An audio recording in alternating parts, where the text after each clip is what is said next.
Okay, y'all, so I'm gonna make some green beans. I got some fresh green beans. I should have gone to the farmer's market and looked at theirs to see if they had anything better than this, but I was very disappointed by the choices at the grocery store. But I'll just deal with what I have. It's not a big deal. I think I just dropped one in here. So I'm going to be using fresh green beans. I'm not going to make that many. You see, it's just a few here. My kids really don't get into fresh green beans with potatoes and all that. So I'm just going to show you all how I do my fresh green beans with potatoes. So you're going to want to wash them, make sure they're clean and everything. I know in the summertime when I would go visit my grandmother, we would sit on her front porch and snip green beans. So you're going to take the tips off of each end, and you can snap them or you can leave them long. It's whatever you like. My dad prefers for them to be left long.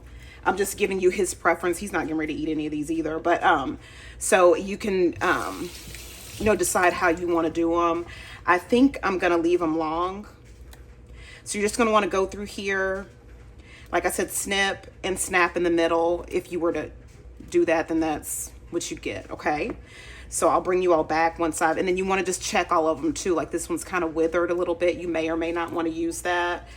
For me, it's not a huge deal, but if you don't want to use that part of it, like if you don't want to use that, then you just snip it off and just put it in your compost or whatever you want to do with it.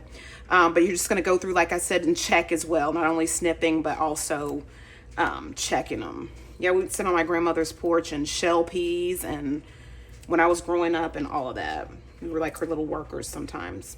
Anyway, I mean, we were there and it was fun. It was really fun.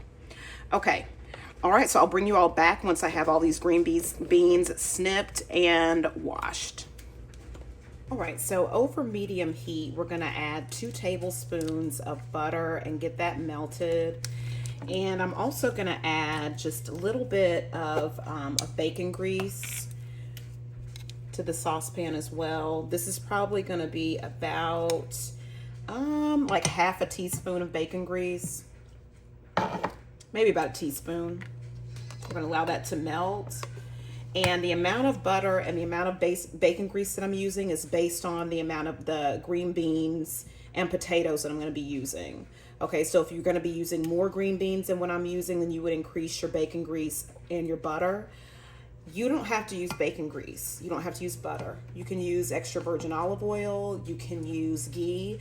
You can use coconut oil. You can use a ham hock. You can use turkey tails. You can use salt pork.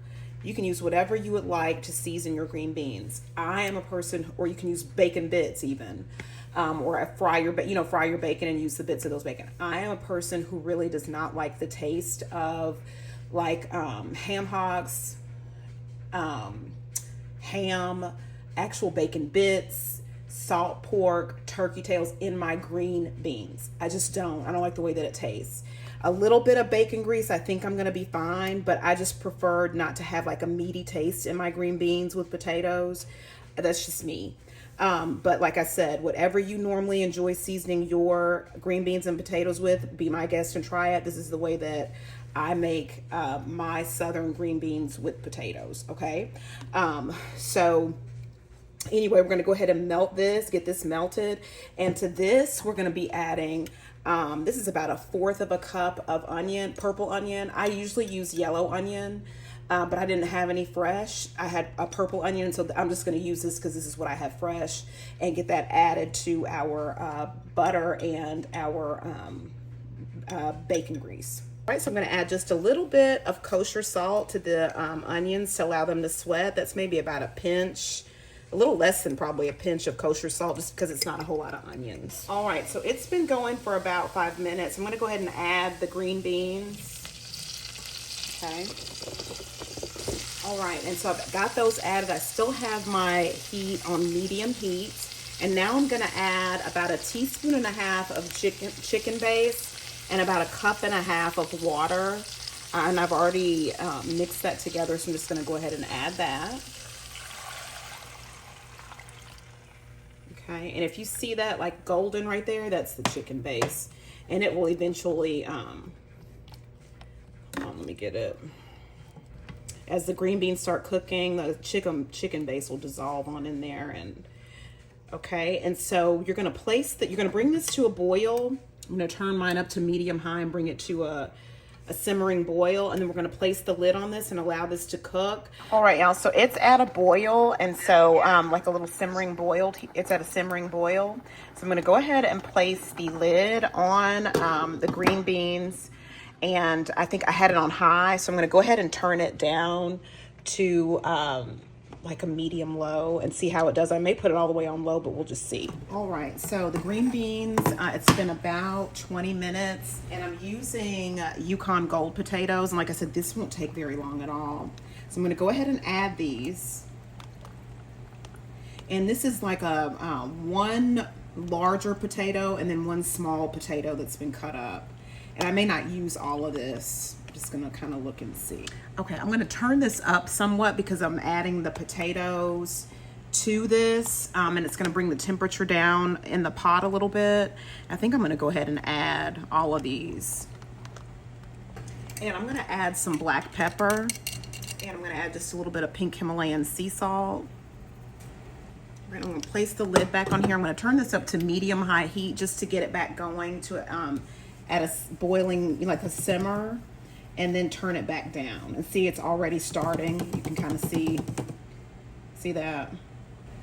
Okay, so I'm gonna turn this down now to like medium and let this cook for maybe about 5 minutes and come back and check on it. All right, guys, so it's been about 7 minutes. At the 5-minute mark, I did check on it, add some more pink Himalayan sea salt and black pepper, and shifted the green beans around and put the, so the potatoes would go to the bottom a little bit or what have you, and just kind of mix them together just by a little bit of shifting. And so then there you go.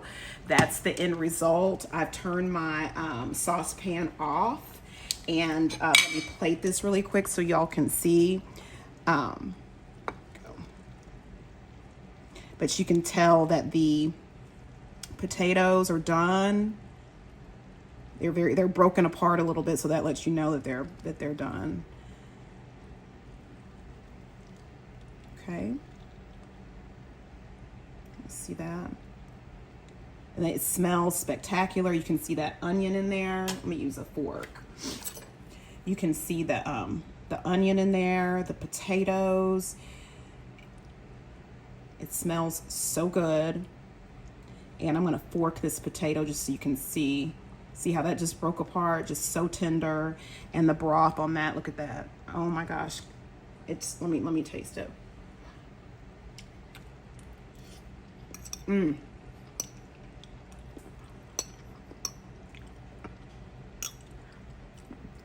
This is spectacular. It is so good. And the potato, the Yukon Gold potato, has a little bit of sweetness to it. So if you are a person that normally will add just like a little bit of sugar to everything, because I do that. I add a little bit of sugar to everything. I was just taught that way by one of my grandmothers. With the Yukon Gold potato and then in its natural sweetness, you won't have to add a little bit of sugar to this unless you just want to. Okay, like my kids love fried green beans. They prefer their green beans fried, and that comes out of a can, and so they have a natural sweetness when you fry them. So if you're that kind of person, then you may want to add just a little bit of, like a little tablespoon of sugar to this, okay?